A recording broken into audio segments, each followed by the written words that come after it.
गर्मी में एक कमरे का ससुराल बना होटल। अरे मोरी मैया, कितनी गर्मी हो रही है। गर्मी से हाल बुरा हो चुका है। बहू जल्दी आ जा, मैं तो शादी की तैयारी से ही थक चुकी हूँ। भगवान का शुक्र है कि ये शादी निपट गई। वो तो है माँ जी। ये कहकर रचना कलश के चावल गिराकर घर के अंदर आती है। अरे अंतरा, अब तो तेरी बहू आ गई है। अब तो तेरी बहू के हाथ से खाना खा पी कर जाएंगे। अरे जरा हम भी तो देखे बहू कितना अच्छा खाना बनाती है। क्यों कश्मीरा? अरे हाँ हाँ बहू, मुझे बहुत गर्मी लग रही है। मुझे क्या, सबको ही लग रही होगी। गर्मी जो इतनी पड़ रही है, तो जा सबके लिए ठंडा ठंडा शरबत बना कर लिया। जी बुआ जी। और सुनो, तुम शहर में नहीं गांव में हो, तो यहाँ पर तुम्हें घूंघट में रहना पड़ेगा। जी बुआ जी। अरे पर बहू देखेगी कैसे? उसने इतना मोटा और भारी लहंगा पहन रखा है, कपड़े तो बदलने देते। ओहो, जब तक बहू कपड़े बदल कर आएगी हम तो पसीने में तर हो जाएंगे। इससे पहले बहू तू कुछ शरबत लिया। जी लाई। अरे बहू, थोड़ा घूंघट और करो, हम तुम्हारे ससुर समान हैं, तुम्हारे ससुर के बड़े भाई। और हाँ, शरबत सत्तू या बर्फ डालकर लाना। जी ताऊ जी। माँ जी, रसोई कहाँ है?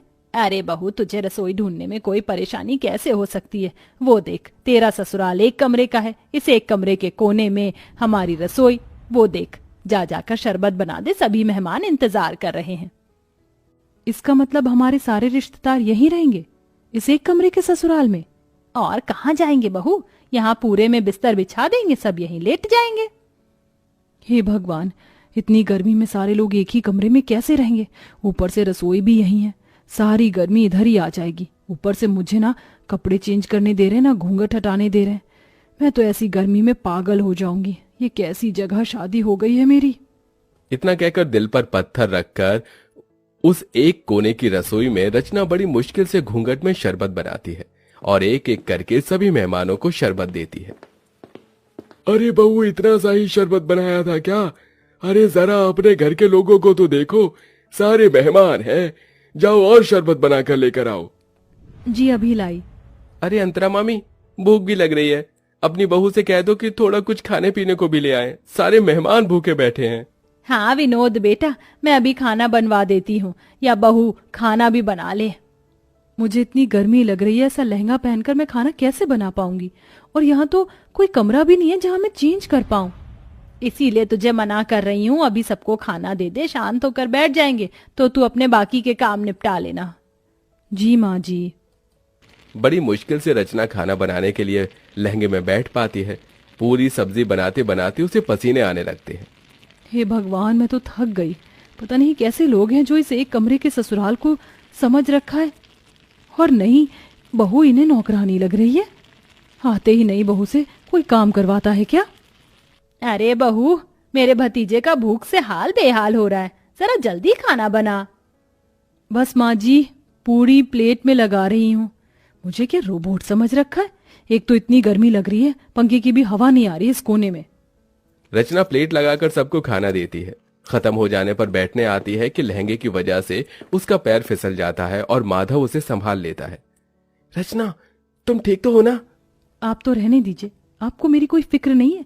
अगर फिक्र होती तो पूछते कि इतने लंबे से घूंघट में, भारी से लहंगे में मैं कैसे बार बार सबको खाना परोस रही हूँ। ये मैं ही जानती हूँ। आपको क्या है, अपना सहरा शेरवानी उतार कर बैठ गए हैं चार जनों में की करने। अरे रचना, ऐसी कोई बात नहीं है, मैं माँ से बात करता हूँ। अरे बेटा, यहाँ बहू के साथ क्या कर रहा है? हमारे साथ भी आजा, बैठ जा। और बहू, राजन विनोद की प्लेट खाली है, जाओ उन्हें सब्जी पूरी दे दे। जी जी अभी। और तुम तो छोड़ो मेरा हाथ। गुस्से में रचना अपने पति के पेट में एक कोहनी मारकर चली जाती है। आउच! क्या हुआ बेटा? कुछ नहीं ताऊ जी।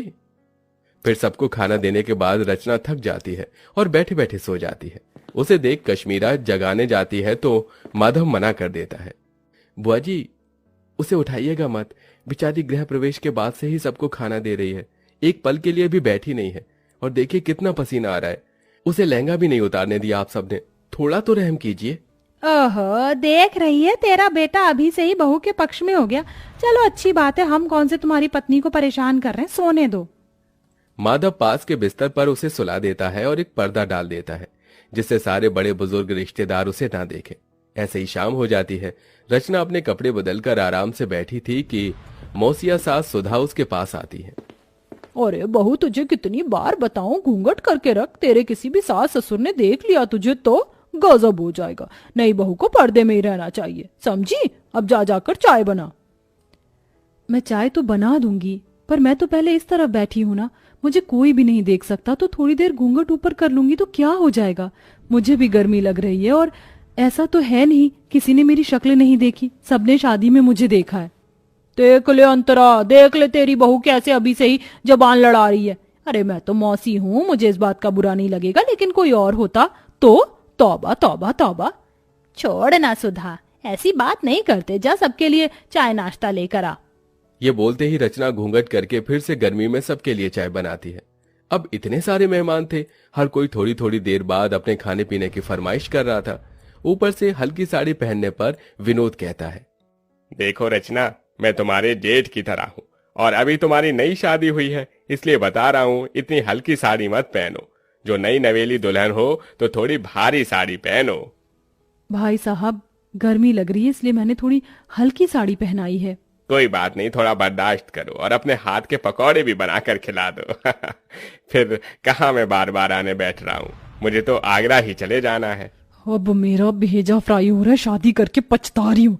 इससे पहले ही बढ़िया थी मैं जब जीन्स टॉप पहनकर विदाउट कोई घूंघट के इधर उधर रहती थी, पर इन बड़े लोगों ने तो मेरा जीना हराम कर दिया। ऊपर से इतना छोटा ससुराल है, हर जगह कोई ना कोई बैठा है। सच में कमरे के ससुराल को होटल समझ लिया है, जाने का नाम ही नहीं ले रहे। जब से आए बहू ये, जब से आए बहू वो। जी भाई साहब, लाई अभी पकौड़े। इतना कहकर रचना फिर से चूल्हा जलाकर गर्मी में बैठकर पकौड़े बनाती है। उस चूल्हे का धुआं और गर्माई सीधे रचना के मुंह पर लग रही थी। बस अब मुझे और नहीं होगा, मैं पागल हो जाऊंगी इस गर्मी में, थोड़ी देर बाहर चली जाती हूँ। पकौड़े उतार कर वो थोड़ा बाहर जाकर हवा लेते हैं। भले ही बाहर गर्मी सही, लेकिन उतनी भभक तो नहीं है जितना अंदर एक कमरे में है। भगवान जाने कैसे आलसी जानवर की तरह सब एक साथ अंदर हैं, ये भी नहीं कि अपने घर चले जाएं। अरे सर, सुकून तो अपने घर पर ही होता है, लेकिन यहाँ के रिश्तेदार बड़े मक्खी की तरह हैं जो गुड़ से चिपक जाते। एक काम करती हूँ, फ्रिज के ठंडे पानी से मुंह धोकर अंदर चली जाती हूँ, वरना सब बोलेंगे। फिर रचना ठंडे पानी से मुंह धोकर फिर सबके काम करने लगती है। ऐसे ही 4 दिन से हफ्ता और हफ्ते से 2 हफ्ते हो जाते हैं, लेकिन मेहमान जाने का नाम नहीं लेते। उन्होंने नई बहू को गर्मी में बिल्कुल काम करवाकर परेशान कर दिया था। ऐसे में रचना की हालत बहुत खराब हो जाती है, क्योंकि वो बेचारी खुद भी खा पी नहीं पाती है। पति से अपनी परेशानी बताती है, लेकिन वो नजरअंदाज कर देता है। बहू एक दिन गर्मी में कपड़े सुखाते सुखाते बेहोश हो जाती है। माधव फौरन डॉक्टर को घर पर बुलाता है, तो डॉक्टर बताता है, देखिए, गर्मी में इनकी हालत बहुत डाउन हो चुकी है। और इतनी मोटी साड़ी क्यों पहनी है आप लोगों ने? आप जून जुलाई की गर्मी से वाकिफ नहीं है क्या? और इतने सारे लोग क्यों हैं? यहाँ पर मरीज के पास ज्यादा लोग रहने से और घबराहट पैदा होती है। देखिए माधव जी, हो सके तो थोड़ा रेस्ट करने वाला एनवायरनमेंट प्रोवाइड करवा दो तो बेहतर होगा। जी डॉक्टर। ये सब इसी वजह से हो रहा होगा। बहू ने मुझे बोला था कि उसे परेशानी हो रही है, फिर भी मैंने इसकी एक नहीं सुनी। बेटा, डॉक्टर साहब सही कह रहे हैं। देख, बहू का पगफेरा भी नहीं हुआ है, ऐसा कर तू इसके मायके ले जा इसे। ठीक है माँ। बहुत हो गया, कहीं ना कहीं ये रिश्तेदार भी मेरी बहू के इस हालत के जिम्मेदार हैं।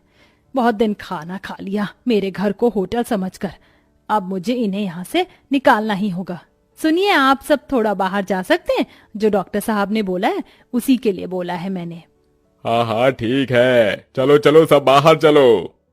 उनके बाहर जाते ही अंतरा बहू से कहती है, बहू मैं समझ सकती हूँ, तू बहुत परेशान हो गई थी, इसलिए अब मैं तुझे तेरे मायके भेज रही हूँ, और इन मेहमानों की तो छुट्टी मैं करूंगी। काश तेरी ये बात मैंने पहले समझ ली होती।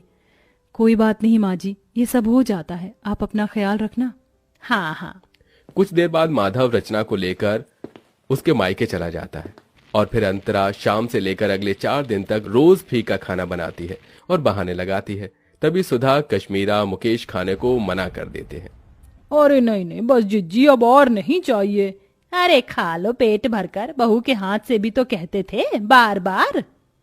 पर तुम्हारे हाथ से नहीं खा सकते ना अंतरा। रचना बहुत ज्यादा अच्छा खाना बनाती थी, इसलिए खाते थे।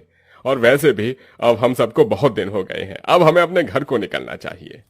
हाँ हाँ, अब हम सबको अपने घर जाना चाहिए, हम चलते हैं। इस तरह सारे मेहमान मजबूरन खुद ही अंतरा का बेकार खाना खाकर वहां से भाग जाते हैं और कुछ दिनों बाद ही नई बहू घर वापस आकर एसी में सास के साथ खुशी खुशी रहने लगती है।